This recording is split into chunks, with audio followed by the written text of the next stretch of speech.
Napapanahon na para gumamit ng totoong makabagong sistema ng transportasyon. Ito ang naisipahiwatig ni Robert Kang, General Manager ng Lagaw Drivers Operators Transport Cooperative o LADO Transco, a multipurpose cooperative matapos itong irekomenda sa iba pang transport cooperative na gumamit na ng electric vehicle gaya ng kanilang ginagamit ngayon. Sa panayam ng Coop RTBN kay Kang, malaki ang matitipid ng bawat transport cooperative sa paggamit nito kung kaya malaki rin ang kikitain ng kanilang kooperatiba. Kung rekomendado ba natin? Opo, i-rekomenda natin dahil sa sitwasyon natin ngayon, wala tayong takas sa taas ang presyo ng ating produktong petrolyo. At yung gaano tayo kahanda, unang-una may batas na po tayo, yung EBITDA law. Epektibo na po yan. Ang kakulangan natin yung technology, no? Kalaunan mararating din natin yan. But for a start, ito na po yun. Ito na yung daan natin patungo sa paggagamit ng electric vehicle. Ayon kay Kang, napaka-epesyente ng electric vehicle na gamit nila at napakababa ng maintenance kumpara sa mga kasalukuyang pampasaherong sasakyan na gumagastos ng hindi bababa sa 2,000 bawat araw. Yung disparity ng fuel consumption, i-convert natin into fuel, yung electric consumption, hindi nga mga lahati sa total cost ng fuel sa isang unit in a day. Assuming yung ating sasakyan ay conventional engine natin, yung diesel, kumukonsumo ng 2,000 pesos in a day. The same number of trips, the same route length, ay kumukonsumo ng 2,000. Yung electric vehicle natin ay kumukonsumo lang po ng 300 to 400 pesos para sa kuryente niya. Ang tinig ni LADO Transco General Manager Robert Kang, ani Kang, ang paggamit ng electric vehicle ay makakatulong sa mga transport cooperative na nahihirapan mag-operate ng mga modernized jeepney na gumagamit ng diesel.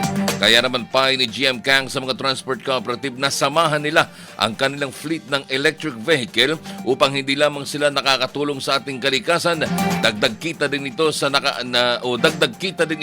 na makakatulong sa kanilang operasyon at mga miyembro. Mga balitang balita dito sa Koo Balita. Mga balitang eksklusibo dito sa Koo Balita.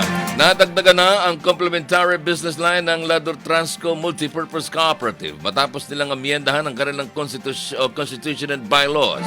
Ayon kay LADO Transco General Manager Robert Kang, bukod sa 83 modern jeepneys kung saan kasama ang 41 electric jeep na kanilang ino-operate, meron na rin ang LADO Transco Multipurpose Cooperative na lending at consumer products business upang ibigay ang mga pangailangan ng kanilang mga driver at miyembro. Bubuksan din nila ang pagbebenta ng kanilang mga consumer products sa mga non-members dahil hindi naman nila ganoon kalaki ang kanilang ang bilang ng kanilang miyembro. Sa ngayon po, tayo po ay nag-amend ng ating constitution bylaws. We are into lending business at saka yung consumer products to supply the needs of our drivers and of course yung mga members natin. But the consumer product will be open to the public kasi hindi naman ganun karami yung ating membro that would consume na ganun kalaki. Dahil malaki na rin ang kanilang kooperatiba at mga sasakyan ang kanilang pangunahing pinagkakakitaan, nagtayo na rin ang LADO Transco ng sarili nilang motor pool na isa rin sa kanilang complementary business line. Since medyo malaki tayo na kooperatiba, we are also accepting yung mga repairs, yung mga problema sa ating mga co-op na kailangan doon sa motor pool. So, tinatanggap natin sila. So, kumikita din yung motor pool natin. Ang tinig ni LADO Transco Multipurpose Cooperative General Manager Robert Kang. Alas 10:08 na ng umaga. Mga balitang eksklusibo dito sa Koo Balita. Bukod sa arawang kita ng mga driver ng LADO Transco, may pagkakataon pang tumanggap ang mga ito ng insentibo bawat araw kapag naabot nila ang 5,000 pisong kita sa pamamasada, ayon kay GM Robert Kang ng LADO Transco. Nagtakda sila ng kota sa kanilang driver at kapag nahagip nila ito, bibigyan sila ni GM Kang ng insentibo na maiuuwi nila sa kanilang pamilya. Pero ang binibigay po natin, hindi po pera, bigas po. Kasi gusto natin na yung incentive na binibigay natin, makakarating po sa pamilya nila. Tama. Kasi pag pera po, baka hanggang tindahan lang.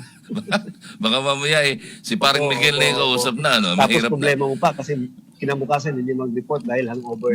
Ayun, tama yun. Gayon pa man, kahit na hindi nila maabot ang kanilang kota, may natatanggap na rin o rin ang kanilang mga driver, lalo na yung mga nasa biyahe na walang biyahe na wala pang masyadong pasahero. Merong mga kumukota, meron din hindi. Then, yan, binibigyan din natin ng oras na, kasi may mga drivers tayo na dedicated on that particular hour. Mhm. Especially electric vehicles kasi pag madaling araw, hindi po punuan yan eh. Mhm. So, kailangan may mga drivers tayo sa opisyo, so hindi nila makukuha yung quota na yun. Ang tinig pa rin ni GM Robert Kang ng Lado Transco sa General Santos City. Mga